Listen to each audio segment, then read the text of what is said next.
Hello, everyone. We are back with this week's episode of Biz Besties. We're in July. Holy smokes. We are. Time's flying. Okay, this episode, like many others, we're sitting here chit-chatting away as we do. You're like, call me when you have time. I call you immediately. We start chatting. I'm telling you about some feedback that I'm hearing. We started talking about it, our own personal opinions. We're like, we got to hit record. All right, so we're going to talk about some things that you need to hear, especially if you are somebody who struggles with or comes up against comparing yourself to others or perfectionism or procrastination. We're going to talk about all of those things and how you're going to stop them. But before we do that, Kaila, what are you grateful for today? Today, I am grateful for the.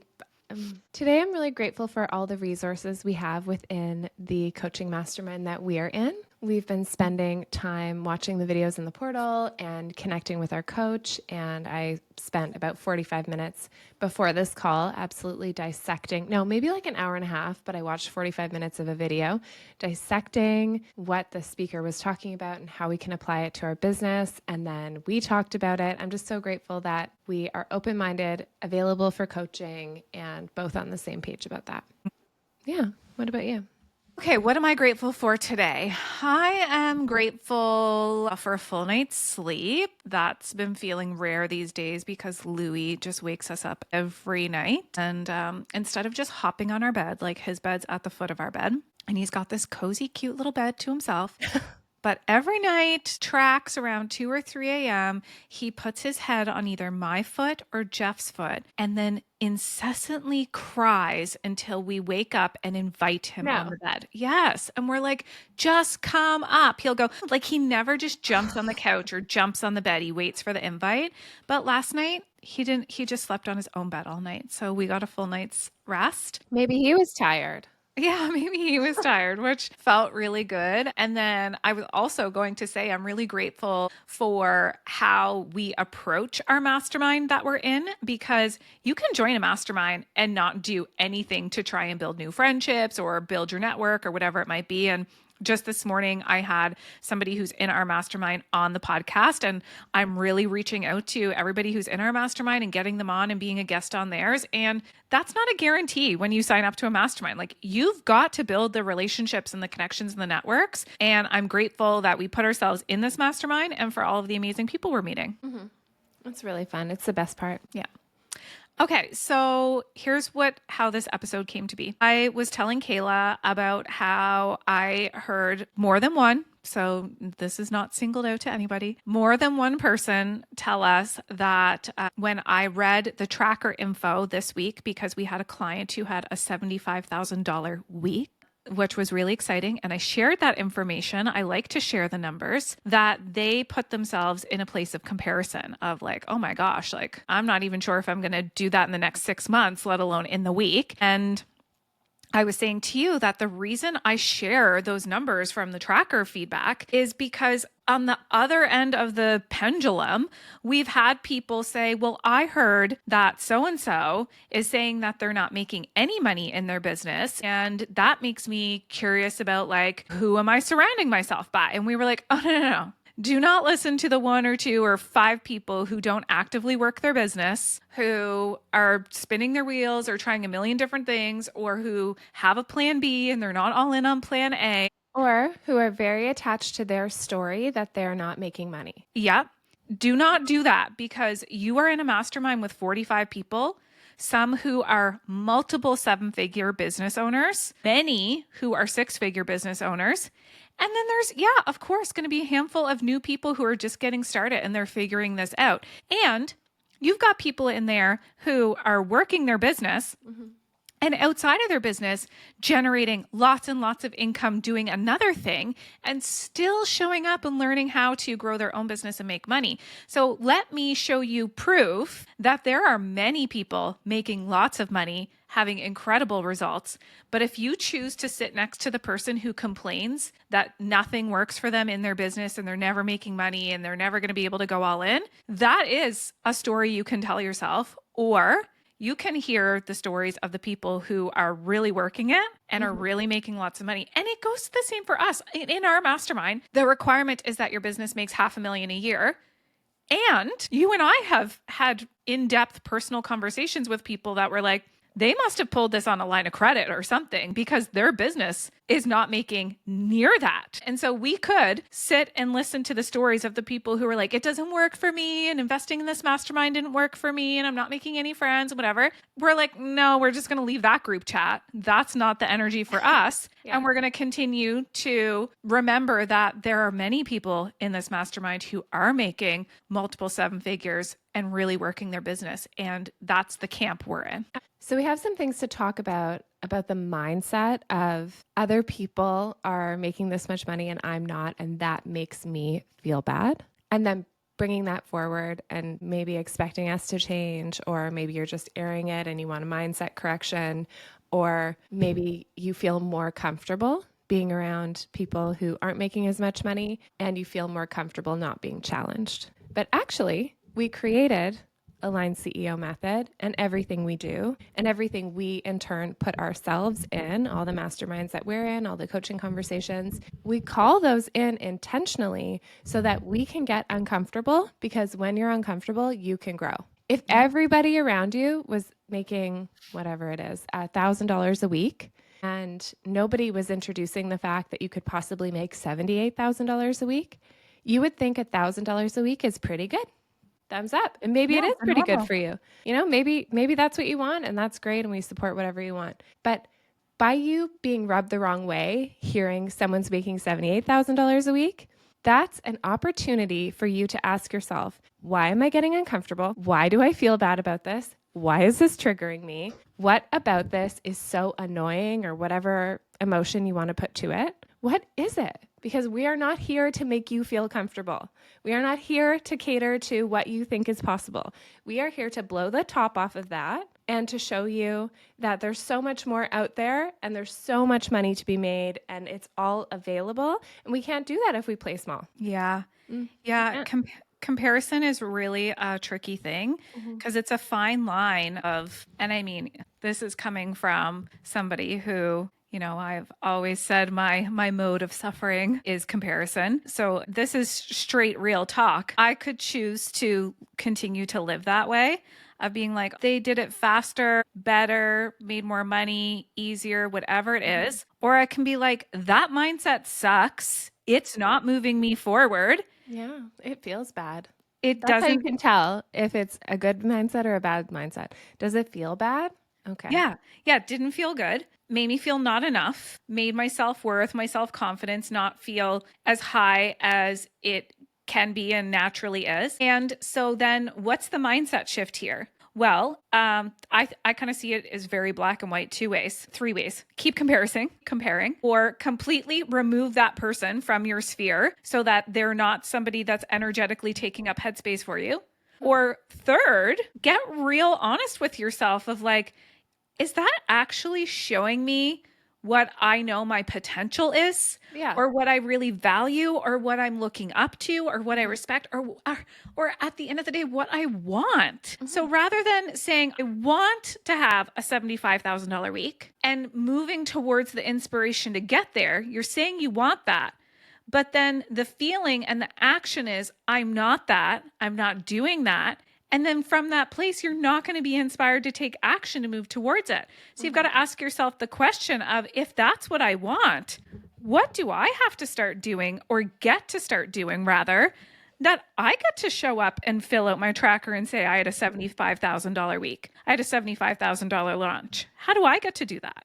Okay, so you could know you want $75,000 a week, or that number feels big, scary, impossible, all the things, and it still feels like in your body, like that's a challenge I could rise to if I wasn't being negative. Okay, so you're being positive, you're moving towards $75,000 a week because you've decided that's what you want, and you're gonna have to make some hard decisions, because you can have what you want and know what you want, but to actually get there takes making hard decisions. It takes being committed. It takes getting help, surrounding yourself by the people who are also making that, so you can get in that energy and you can understand how you could do it too. It means showing up differently.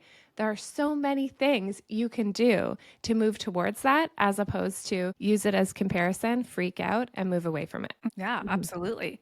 Okay, so you know what you want. There are all these things in the way of getting there. And one of them is just thinking like it's never going to happen. So once we put it's never going to happen down and you start taking the actions to move towards it, which I just said, like getting the coaching support, showing up differently as if you are someone who can move towards that, coming into cash flow, for example, and talking about how you're making sales every day and then every week and figuring out how you're getting more cash infusion into your business and what that looks like. For us, it's like learning about setting up funnels and having more passive income. And I could go into like my thing is not comparison. When I look at someone doing something awesome, I don't automatically think, but that's not me, or that couldn't be me, or this relates to me. It's like there's two separate sections in my head. They're doing it, and I don't think that. But when I go inside and I try to create something that isn't as good as the person who's an expert right away, I get down on myself that it's not perfect right out of the gate. And sometimes it stops me from trying things. Like at the beginning of the episode, I was saying I'm grateful for the resources we have through our mastermind. And I was watching Natalie Ellis's masterclass on funnels, and I was writing out my plan. And I have this nagging feeling in the back of my head that she is an expert on funnels, on scaling, so why even try? Like, why not leave that to her because she's the expert there? So there's that one section that was making me feel bad. And then I thought to myself, well, I don't have to teach this. I can learn it first. And then I can teach my version of what works for us to our community. I don't have to make this the number one thing about our business, but I could learn it so well that it creates income in our business, and that's possible, but I have to start. I'm not going to be perfect at it like right out of the gate, which is really hard for me because I prefer being perfect right out of the gate. But things take time, things take work, things take persistence, and anything worth doing that's going to give you results that are beyond mediocre, beyond average, it's going to take the time. It's like building muscles at the gym. It's literally the exact same thing every time. Having a business that has great cash flow is showing up when you say you're going to show up, put it in your calendar, lift heavy weights, eat protein, hang out with other people who also like to do this, set goals, get to the goal, be consistent, make a bigger goal. If you want to get really fit and you only hang around with people who watch TV day and night or never move their body, then it's going to be really hard. So it's like getting around people who are doing what you want to do and learning from them, even when it's uncomfortable, even when you're like the least fit person in the room, even when you can't do any push-ups and everyone else is just banging out like sets of 20. Yeah, yeah.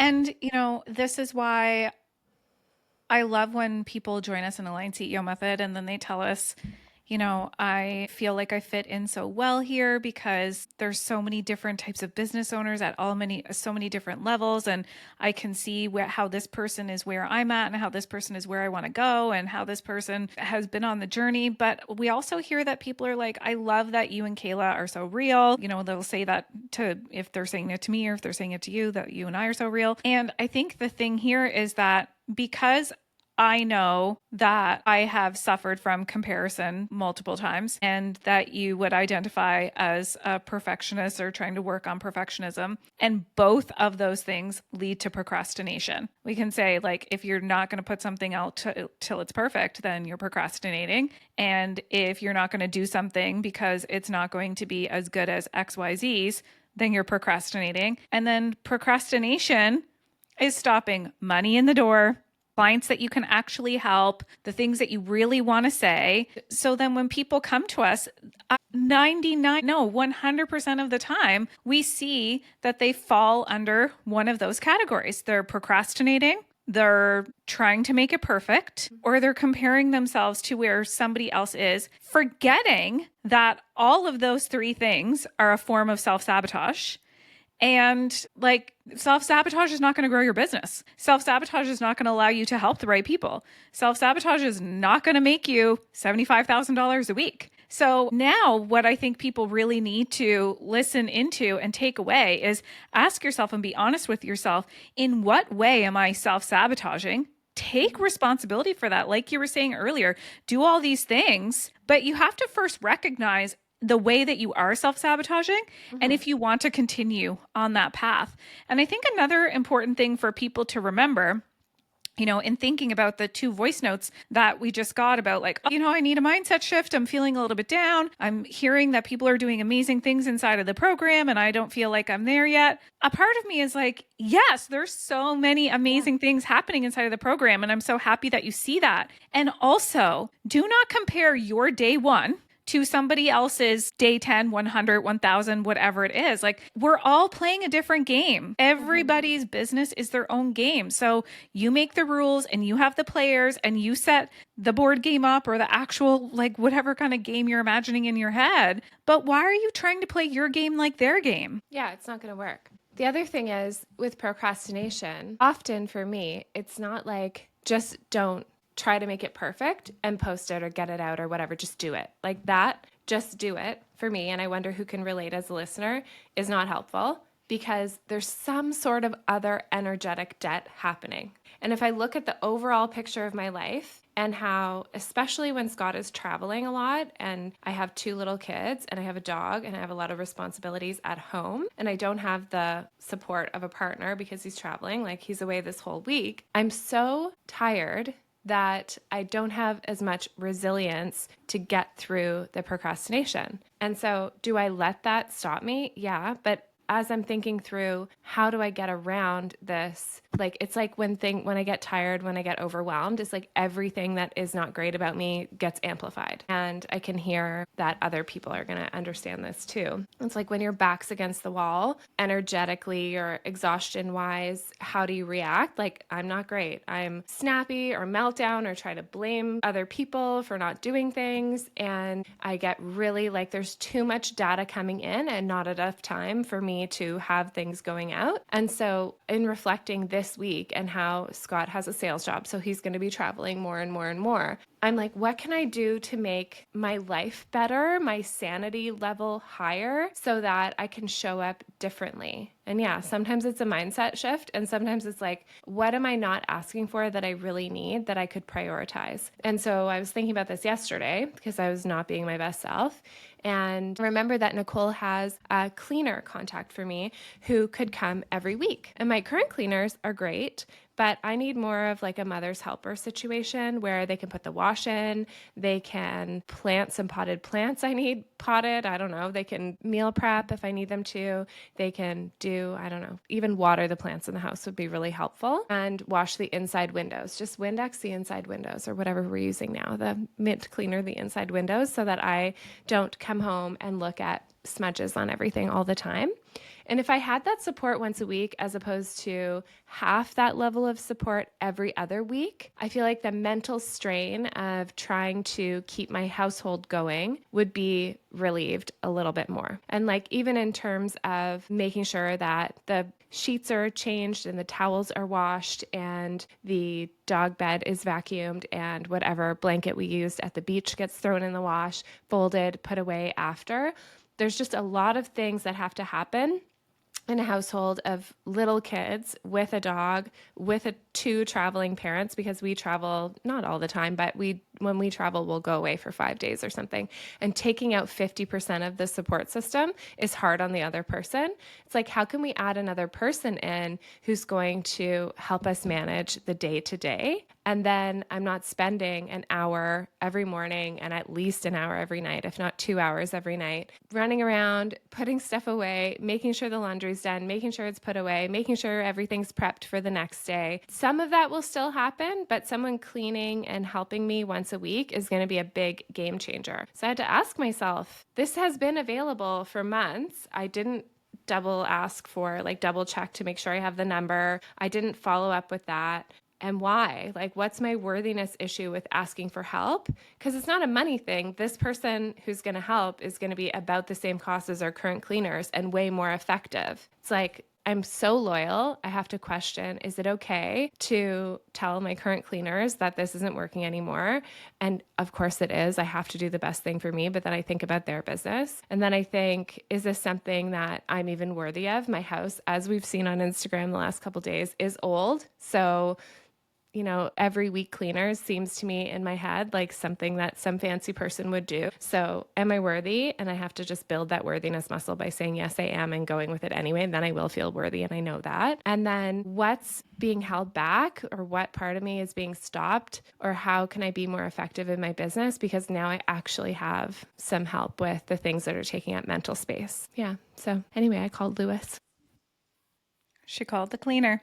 Yeah. Yeah, yeah, you have to look at where in your life, if you are using energy to make decisions or having decision fatigue, if your self sabotage is perfectionism, procrastination, comparing yourself, asking yourself, like, can that be solved from other areas of your life so that it can be carry over into your business? I'm sure for those of us who consider ourselves to be people that fall into comparison, it doesn't just happen in your business. It happens in many other areas of life. Like, oh, why is their family dynamic this way? Or why, whatever it might be, right? And people that are perfectionists don't just feel that in their business, they feel it in their life. And so you really get to do like a holistic overall assessment of where can one area of your life really catapult and support the other area of your life. The other important piece of this conversation that we want to touch on before we wrap up is also being really super fucking crystal clear about what it is that you want. Are you comparing yourself to somebody and it's not even what you want? Yeah. Right? Like we were talking about inside of Align CEO Method, we have clients who they are with us because they want to be on the speaker circuit. They want to be on TEDx and they want to be paid to be speakers on big stages, and that's what they want. And then we have people who are with us because they want to grow their company from 3 million to 5 million. Those are big numbers. Then we have people who are with us because they really want to exit their 9 to 5 that pays them a 6-figure salary and transition into the digital space with courses and memberships and stuff like that. So we've got a whole plethora of people. We're not going to go through all like 45 Align CEOs. But if we were to say like, okay, well, because so-and-so made it on TEDx. That was her goal, and she made it on TEDx. That should be everybody's goal. You should all be looking to doing that. It's like, that doesn't work. That's not what everybody wants. And so really taking a reflection on yourself of, okay, so this person's having a $75,000 week. Yeah, I think everybody wants that. I don't think there's anybody who doesn't want that. So we can say, yeah, we all want that. But do you want to do the things that she did to have a $75,000 week? If we sat down and talked about the business she's built, the team she manages, the decisions she makes on a daily basis, or do you want to do it a different way? Like, you get to decide what it is that you want for your life. Some people want to put their kids in private school. Some people don't want to put their kids in school. Some people want to fly first class and stay in 5-star hotels. And other people want to build a little farm homestead situation and never hop on an airplane or travel anywhere outside of their home little sanctuary that they build. Nobody gets to decide what it is that you want. But I think people are so unclear about what they want because it's so fucking noisy. It's like, well, that looks nice, or that looks shiny, or that looks fun, or that looks easy. Is it what you want? Yeah, especially that looks easy. If it looks easy, it's probably because it's not. Yeah. Or it's because it looks easy now off the back of many, many, many years of effort and work. Yeah. Yeah. And the sacrifices that you make. We're not saying everybody has to make the same sacrifices that everybody else makes, but there is this push and pull of putting what you want first. For example, getting my weekly cleaner. I will have to pay for that weekly cleaner. So I'm putting that first. I'm prioritizing that spend there. And then that means that, I don't know, well, we don't really have, it's kind of a bad example because we believe in abundance. So like I am putting that spend there and more money is coming back to me as I support his family, and then he supports our family and everything's in circulation. However, I am sacrificing like in the moment, I guess, that cash flow because that's what I want. So are you going to sacrifice your time to build your 7-figure brand because that's what you want? Okay. And what else is going to take a back seat, or can you delegate, or can you let fall to the wayside because you don't even need it at all? Because that's a want that somebody else imposed on you that has nothing to do with exactly what you want in your life. Yeah. Yeah. And you're allowed to change your mind. If you feel like, but I've told everybody this is what I want, I've told everybody yeah. this is the business I'm building or the thing I'm selling, and you're like, and it feels really misaligned now, and I want to change my mind, and I want to do it completely differently. guess what, honey? You're the Time is boss. passing anyway. So change your mind now. You know what? I forgot when I was fundraising more so then than now. Actually, nobody has any nerve to say anything to me like that now.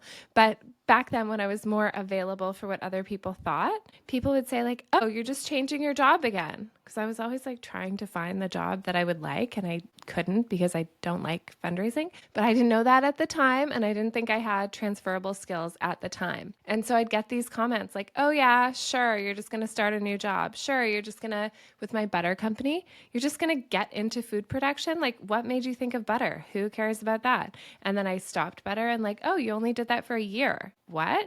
You're not going to go all in on butter? And all the judgmental comments, like, they're not the people paying my bills. They're not the people churning the butter. They're not the people asking for the money in that organization. They're not the people coaching our incredible clients. They have no say on my life because they're not living my life. Yeah, Yeah. exactly. Yeah. I'm about to move next month and it will be my seventh place and I've lived here for 7 years. It'll be 8 years in July. Seventh different home that I've lived in 8 years. And that is because when I get a feeling of I don't want to be here anymore, whether it's a job or a relationship or a home or a city or whatever, I don't wait for anybody else to be like, oh, you're moving again. You should just stay where you are. That price is going to go up, or you could spend that money elsewhere, whatever it is. No, I do. I follow the feeling. What's going to feel good? Moving's going to feel good. Changing this job is going to feel good. Leaving this relationship is going to feel good. And if anybody says anything to you about you changing your mind often, or why aren't you sticking to this thing, or whatever it might be, I would guarantee it says more about them, about how they Yeah. really wish they could leave the situation they're in or switch it up or do something different, but they're too afraid to. Yeah. So You can cast just judgment on you instead. yeah, you can just reply, "Oh, I'm always evolving." As humans, we're always evolving. Yeah. Yeah. I don't settle for less. I don't settle for less, folks. I don't. When I find something better, I go for it. Absolutely. We're worthy of it. Yeah, we're worthy of it. And I'm hoping my goal from this conversation and moving forward is to change things faster. It's like sometimes in hindsight, it feels like it takes so long to get integrated into my brain. Like I could have hired our new cleaner, I don't know, 3 months ago or whenever he came to your house. And then I just didn't feel the level of worthiness to give myself permission. I felt bad about somebody else's business. And like, actually, that none of that has anything to do with me. What do I need right now? And what would be supportive in my life right now before I get to a breaking point? If I could just make that shift, that would be chef's kiss. All right. You heard it here first, folks. Speed things up. Recognize, Speed do it you up. compare? Do you procrastinate? Do you wait until things are perfect? Oh my gosh, are you in a whole tornado of feeling all of those things? We can help. This We is feel why we you. do mindset and identity work 24/7. We can help inside of Aligned CEO Method. And also, for those of you who are listening and you are our clients and you fill out the tracker and you hear Woo! tracker feedback, woo! And you hear people are having really big revenue weeks, please remember, use that as inspiration, as possibility, as this is available for me. The universal law of oneness. What's available for one is available for all. Really catch and reflect. Am I getting down on myself because I am not there yet and I'm not good enough yet or whatever it is? Or can you pause and say, actually, that's what I actually really want? Mm. And now I'm inspired that it's possible. I'm in a room, I'm in a mastermind with somebody who has a $3 million a year business. Okay. I'm going to start to be more active on the calls and build my network within this community and make it happen. Absolutely. When you want something different and you need to get out of your comfort zone, just remember it's going to be really uncomfortable and that's okay. Yeah. Yeah. It's okay. Absolutely. Okay. Okay. Ciao for now. Bye.